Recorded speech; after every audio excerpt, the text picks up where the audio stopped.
Hi అండి, welcome back to Athiva by Radhika. ఈరోజు వీడియోలో నేను చూపిస్తున్న ఐటమ్స్ రెండు కూడా ప్రతి ఇంట్లోనూ ఖచ్చితంగా అవసరమైన ఐటమ్స్ అండి. ఒకటి హ్యాండ్ టవల్స్ అంటారు, నాప్కిన్స్ అంటాము. ఇవి తప్పనిసరిగా ఏ ఇంట్లో అయినా అవసరమేనండి. మనం ఇంట్లో చేతులు తుడుచుకోవడానికైనా లేదంటే లంచ్ బాక్స్లో పిల్లలకి పెద్దవాళ్ళకి కూడా కంపల్సరీ వాళ్ళకి ఒక హ్యాండ్ టవల్ అనేది రోజు పెడతాం కదా.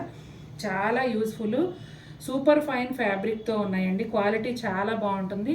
రెండోది pillow covers, extra pillow covers ఏ ఇంట్లో అయినా అవసరమేనండి. అంటే రెగ్యులర్గా మనం బెడ్స్ మీద బెడ్షీట్తో పాటు వచ్చిన పిల్లో కవర్స్ కాకుండా గెస్ట్లు వచ్చినప్పుడు ఎక్స్ట్రా పిల్లోస్ అవసరం అవుతాయి కాబట్టి వాటి కోసం పిల్లో కవర్స్ అనేవి కంపల్సరీగా కొంటూ ఉంటాం. ఇట్లా ఇన్ని రంగుల్లో పిల్లో కవర్స్ ఉన్నాయండి. ఫ్యాబ్రిక్ అయితే ప్యూర్ కాటన్, ఎక్సలెంట్గా ఉంటుంది. ఫుల్ వీడియో కోసం కింద డిస్క్రిప్షన్లో ఇస్తాను, చెక్ చేయండి.